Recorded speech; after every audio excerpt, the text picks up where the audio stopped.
In this video I'm going to be giving you my survival tips for running in the heat.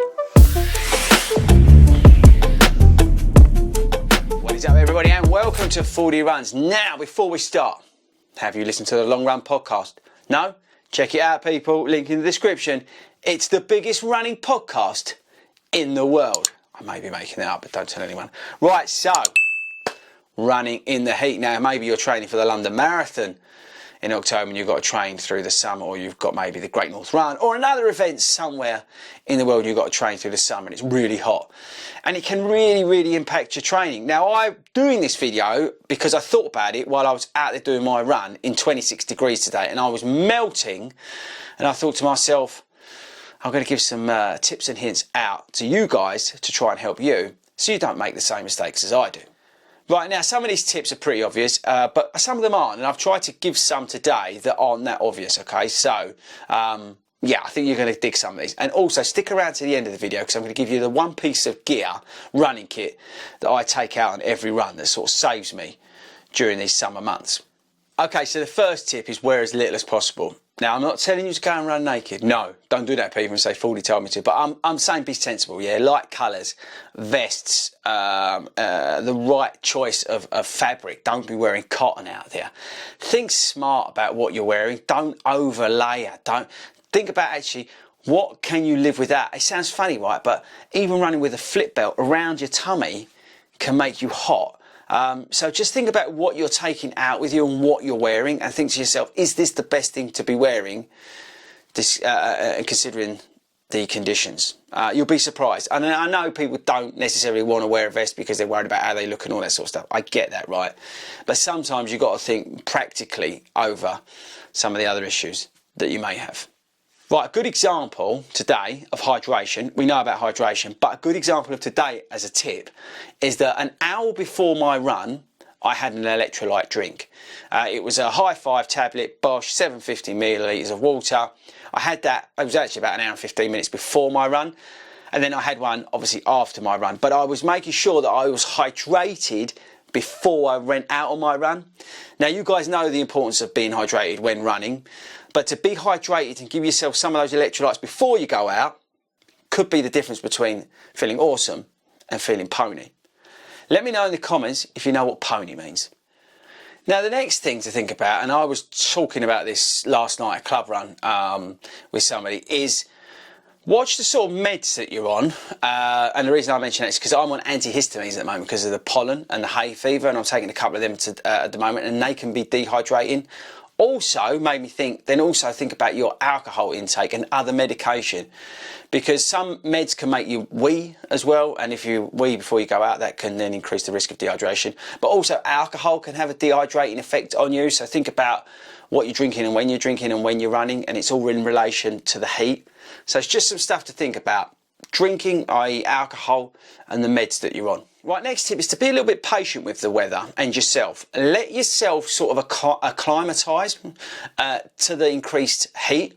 It usually takes me about 7 days to get used to it. Some people are a little bit more, some people a little bit less.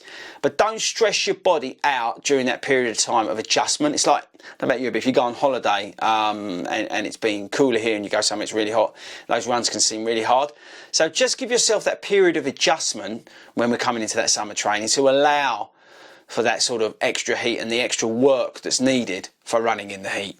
Right, now this is a good one. And I do it. I try and run a little bit more on grass when it's hot. Why? Because the concrete's really hot and deflects the sun and the heat off, and it can increase your body heat, and obviously your feet get hot, the rest of you get hot. You want to try and keep your feet cool.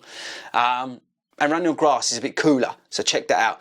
Obviously try and run in shade. Trail running is awesome through the forest this time of year, but that's pretty obvious, I would say. But think about routes that you can do on the grass. I know it's not easy running on grass, but if it's cut grass, it's not the end of the world.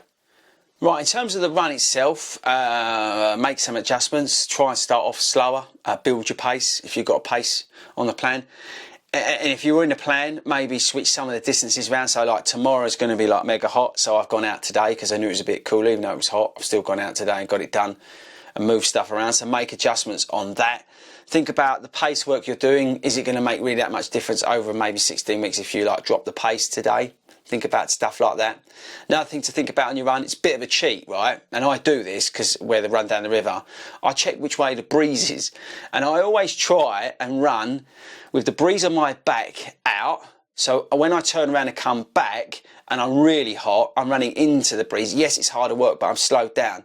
I get the cooling effect of the breeze. It's a nice little cheat, that one.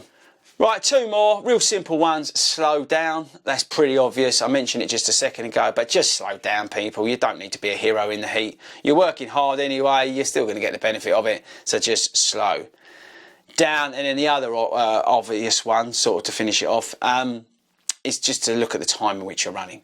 Pretty obvious, I know, but I wanted to say at the end of the video to make sure that, you do think about it. Can you go earlier? Can you go later? Just think about it. Right, that's it. They're the sort of survival tips. The most important thing, people, is to stay safe, right? I told you at the start of the video, there's obvious ones like sunscreen, hats, all that. I spoke about it, hydrating, all that sort of stuff. But just be safe. Do you really need to do that run that day? If you're not feeling 100%, don't do it. If you're not feeling 100%, back out of it. Tell somebody you're going out. All those kind of easy things to do that could save your life. And just watch your hydration. But yeah, most importantly than anything else, just stay safe in the heat. So the number one bit of equipment is right, I'm going to put it down. Now I didn't mention, I'll get rid of the tap, is this snood. This is the most awesome bit of kit. I'm going to turn this on. For summer training. You can wipe your face when you're out there running along over your wrist like that, and you're just literally like that, and it's just taking the sweat out of your eyes. The other thing as well, you can actually put it on your head like this. I was wearing it like this as well, and it can stop the sweat coming down your forehead and into your eyes. It's incredible. It really is. So get yourself a snood. You can get these on the 40 Run store. It's up to you, do whatever you want, but you can pick these up cheap online somewhere. But seriously, this is the most essential bit of kit for summer running that I use. It goes out on every single run that I do. Right, there we go. End of the video. I told you it was worth waiting around to the end because these things are cheap as chips and it could actually really help you when you're out on that run in the summer.